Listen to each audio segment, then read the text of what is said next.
Kita beralih ke informasi lainnya pemirsa, Presiden Prabowo Subianto menaikkan gaji hakim hingga 280%. Presiden Prabowo Subianto ambil keputusan naik yang paling junior 280%.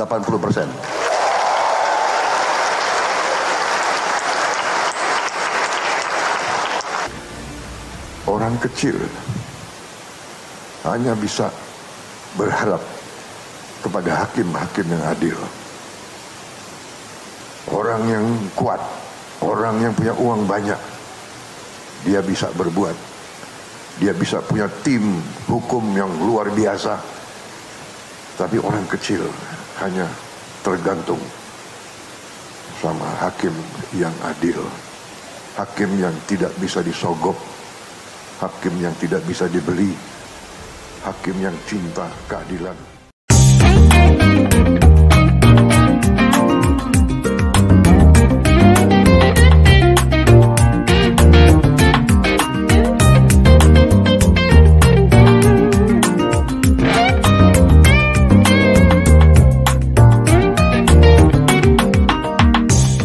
Hello guys, balik lagi nih bareng gue di kanal yang paling update soal isu-isu penting. Namun kali ini gue tidak akan bawain topik dengan serius seperti biasanya, tapi dibikin santai dengan bahasa gaul. Hari ini, kita mau ngulik satu topik yang bikin pusing tapi wajib banget kita bahas. Korupsi di pengadilan Indonesia. Bayangin deh, lembaga yang seharusnya jadi benteng terakhir keadilan, kok ya seringnya malah jebol karena duit suap dan main mata. Ini bukan cuma soal cuan guys, ini soal kepercayaan kita semua sama negara ini yang lagi diuji banget. Nah, belakangan ini ada wacana hot dari Presiden terpilih kita, Bapak Prabowo Subianto. Beliau ngasih ide buat naikin gaji para hakim. Tujuannya mulia banget. Katanya sih biar mereka nggak bisa disuap lagi. Dengar-dengar sih, idenya masuk akal ya. Kalau gaji udah gede, udah aman, ngapain lagi coba neko-neko? Tapi, apa iya semudah itu? Apa gaji itu beneran jadi biang kerok utama korupsi dibandingin sama faktor-faktor lain yang lebih rumit? Yuk, kita bedah tuntas bareng-bareng.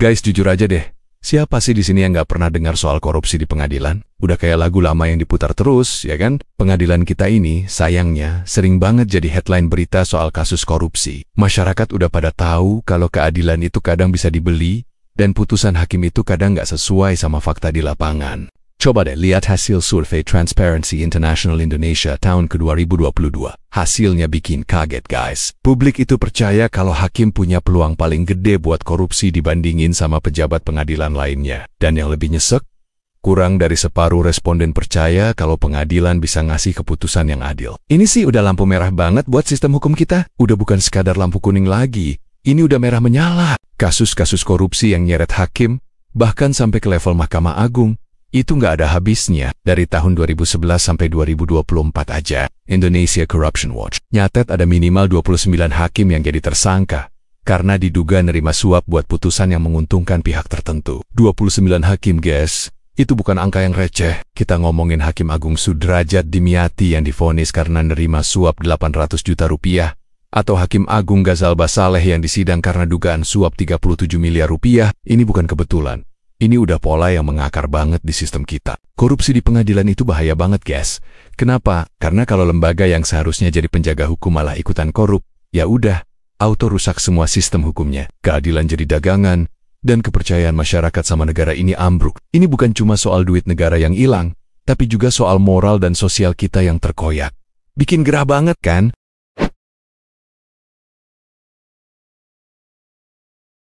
Nah, ide naikin gaji hakim ini sebenarnya bukan barang baru guys. Di balik niat baik Pak Prabowo biar hakim nggak bisa disuap, ada beberapa teori ekonomi yang melatar belakangi. Pertama, ada yang namanya hipotesis gaji efisiensi. Teori ini bilang gini, kalau pemerintah bayar gaji pegawainya di atas rata-rata pasar, maka si pegawai itu jadi punya banyak yang dipertaruhkan. Maksudnya, kalau dia ketahuan korupsi, dia bakal kehilangan pekerjaan dengan gaji gede itu, dan itu rugi banget. Jadi, dia bakal mikir 1000 kali sebelum neko-neko. Gaji yang tinggi diharapkan bikin posisi di sektor publik itu berharga banget. Jadi males deh nyari cuan haram. Kedua, ada model gaji yang adil, atau hipotesis upaya gaji yang adil. Teori ini bilang, korupsi itu bisa muncul kalau pejabat ngerasa gajinya nggak adil, atau nggak cukup buat tanggung jawabnya yang segambreng. Nah, Kalau gajinya dibikin layak, perasaan gak adil ini bisa dihilangkan. Harapannya, si pejabat jadi ikhlas nolak kesempatan korupsi, meskipun itu nggak nguntungin dia secara pribadi. Ini intinya buat ngilangin korupsi yang berbasis kebutuhan, di mana orang korupsi karena ngerasa gajinya pas-pasan buat hidup atau buat nutupin cicilan. Dua teori ini kalau dibaca di buku sih kedengarannya keren banget. Kayak solusi ajaib gitu. Tinggal suntik duit lebih banyak, korupsi auto lenyap. Tapi, apa iya semudah itu di dunia nyata, apalagi di Indonesia?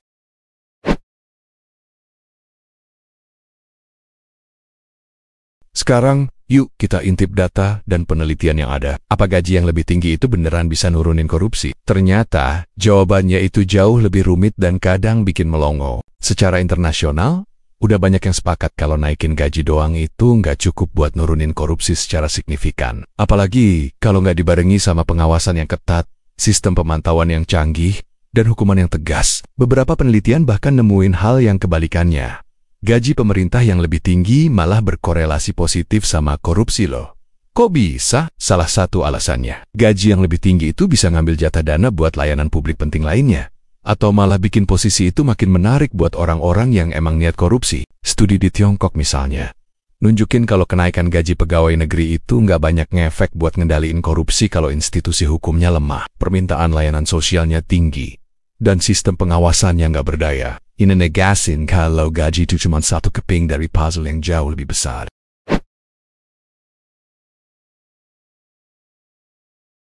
Nah, sekarang kita fokus ke Indonesia. Gimana nih ceritanya di sini? Sebenarnya, para hakim di Indonesia itu udah pernah naik gaji loh guys, akhir tahun 2024 kemarin. Pas pemerintahan Pak Jokowi mau lengser, para hakim itu dapat rezeki nomplok kenaikan gaji yang lumayan gede. Ini terjadi setelah mereka rame-rame demo nuntut kesejahteraan yang lebih baik. Coba deh kita lihat detailnya. Berdasarkan peraturan pemerintah nomor 44 tahun 2024, gaji pokok hakim golongan ketiga dengan masa kerja kurang dari setahun adalah Rp2.785.700 dan bisa sampai Rp5.180.700 buat yang udah kerja lebih dari 31 tahun. Buat golongan 4 gaji pokoknya mulai dari Rp3.287.800 sampai Rp6.373.200. Selain gaji pokok, ada juga tunjangan bulanan yang nggak main-main. Tergantung level pengadilannya, ketua pengadilan tinggi bisa nerima tunjangan Rp56.500.000 per bulan, wakil ketua Rp51.300.000, dan hakim utama muda antara Rp38.200.000 sampai Rp46.800.000. Bahkan, ketua pengadilan kelas 1A khusus bisa dapat tunjangan Rp37.900.000, dan hakim di pengadilan kelas kedua bisa nerima tunjangan antara Rp11.900.000 sampai Rp24.600.000. Angka-angka ini sih jelas bukan gaji yang kecil guys. Ini udah gede banget. Tapi yang bikin geleng-geleng kepala adalah ini.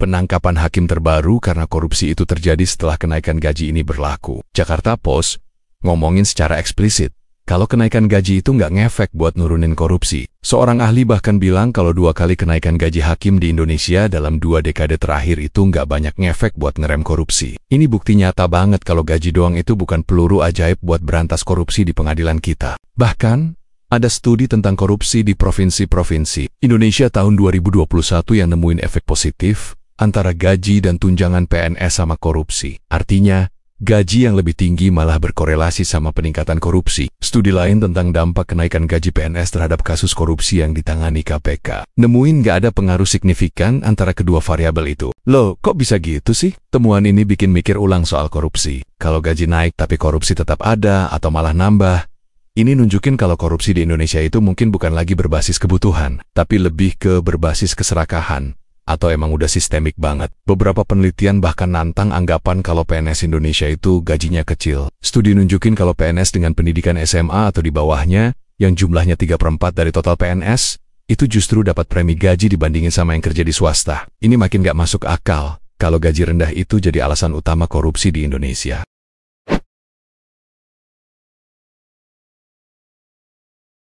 Jadi, kalau gaji bukan biang kerok utama, terus apa dong yang beneran bikin korupsi di Indonesia? Khususnya di pengadilan, itu merajalela. Jawabannya itu kayak jaring laba-laba yang ruwet banget guys.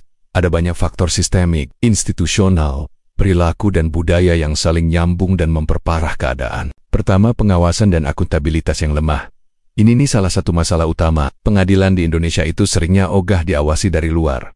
Apalagi sama Komisi Yudisial. Mahkamah Agung, sebagai lembaga paling tinggi, sering ngacuhin rekomendasi sanksi buat hakim yang nakal. Ini bikin celah gede banget buat penyalahgunaan kekuasaan, di mana pejabat punya kuasa gede tapi nggak ada yang ngawasin dengan benar. Kedua, kurangnya deteksi dan hukuman atau impunitas. Ini juga penting banget. Nggak ada efek jera itu jadi alasan kuat kenapa korupsi di kalangan hakim di Indonesia susah banget diberantas. Fakta kalau hakim korup kadang dapat hukuman yang lebih ringan, itu makin ngancurin kredibilitas sistem hukum kita. Kalau risiko ketahuan itu kecil dan hukumannya enteng, ya udah, keuntungan dari korupsi bakal selalu lebih menarik daripada gaji yang halal. Bikin males jujur kan? Ketiga, proses rekrutmen dan seleksi yang cacat.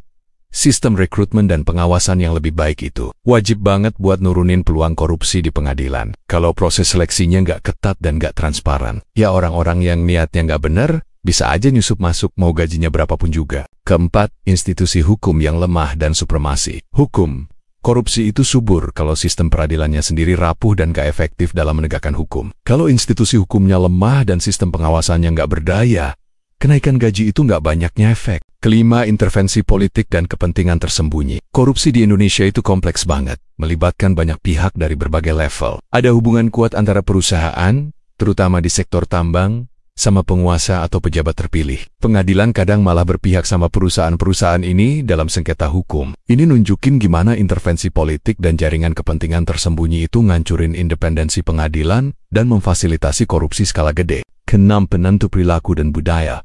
Dr. Zainal Arifin Motha dari UGM ngasih tahu kalau pragmatisme atau suka cari jalan pintas, kayak nyogok polisi biar cepet, dan keserakahan yang nggak terkendali itu jadi akar utama korupsi di Indonesia. Keserakahan itu nggak ada batasnya guys. Banyak orang terjebak korupsi karena nggak bisa ngontrol nafsunya. Yang lebih parah, banyak masyarakat Indonesia itu nganggap korupsi sebagai hal yang normal. Ini kelihatan dari makin banyaknya kasus suap pas rekrutmen PNS atau ketidakjujuran di kehidupan sehari-hari. Norma budaya yang mentolerir suap dan hadiah itu makin ngakar praktik korupsi di masyarakat. Semua faktor ini itu saling memperkuat guys.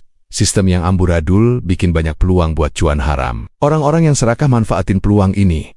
Karena tahu risiko ketahuannya kecil dan hukumannya ringan, ini bikin lingkaran setan di mana korupsi jadi hal biasa dan udah diduga di masyarakat. Makanya, susah banget diberantas cuma dengan ngurusin satu hal doang, kayak gaji.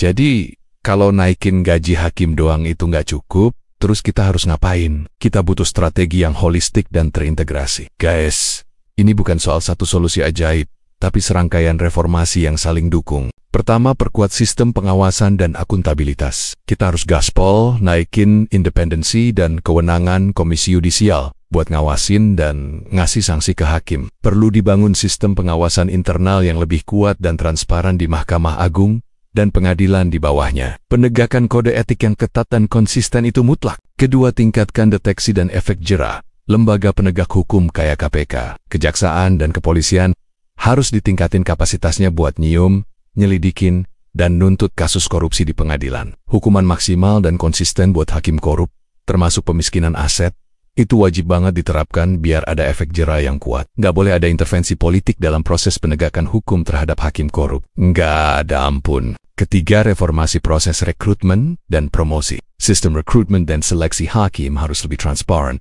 berbasis merit, dan bebas dari pengaruh politik atau nepotisme. Penilaian integritas yang ketat dan berkelanjutan harus jadi bagian dari seluruh karier seorang hakim. Keempat, atasi intervensi politik dan kepentingan tersembunyi. Kita perlu bikin mekanisme yang jelas buat ngelindungin independensi pengadilan dari tekanan eksekutif dan legislatif, serta dari kepentingan bisnis. Transparansi dalam proses perizinan dan pengelolaan sumber daya alam juga harus didorong buat nurunin peluang korupsi yang melibatkan berbagai pihak. Kelima, transformasi budaya anti korupsi. Ini kerjaan jangka panjang, tapi penting banget. Kita harus genjot pendidikan anti korupsi dari dini dan di semua lapisan masyarakat. Mendorong peran aktif masyarakat buat ngelaporin indikasi korupsi dan ngelindungin pelapor itu kunci. Dan yang paling penting, para pemimpin dan pejabat tinggi negara harus jadi teladan integritas. Nggak cuma ngomong doang. Keenam, kebijakan remunerasi yang komprehensif, meskipun bukan solusi tunggal. Gaji yang memadai dan terlindungi itu tetap penting buat narik dan nahan talenta terbaik, serta nurunin kerentanan berbasis kebutuhan. Indonesia bisa belajar dari negara lain kayak Amerika Serikat dan Kanada yang punya perlindungan gaji konstitusional dan komisi independen buat ninjau remunerasi hakim. Ini bakal ngejamin kesejahteraan yang adil tanpa ngorbanin independensi dan akuntabilitas. Bikin adem deh.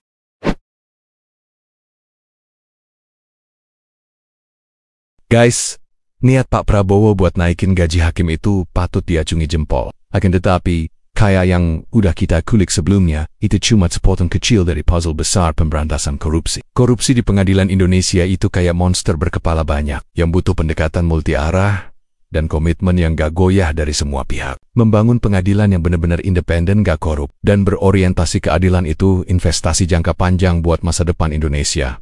Ini butuh lebih dari sekadar duit. Ini butuh kemauan politik yang kuat, reformasi institusional yang berani, penegakan hukum yang tanpa pandang bulu, dan perubahan budaya yang mendalam. Cuma dengan begitu, kita bisa berharap lihat timbangan keadilan di Indonesia itu benar-benar tegak lurus, dan kepercayaan publik kembali pulih. Gimana menurut kalian guys? Setuju nggak kalau gaji itu bukan faktor utama korupsi? Atau ada pandangan lain? Share dong pemikiran kalian di kolom komentar di bawah. Jangan lupa like video ini, subscribe ke channel kita, dan nyalain lonceng notifikasinya biar nggak ketinggalan analisis mendalam lainnya. Sampai jumpa di video berikutnya guys. Gaspol terus buat keadilan.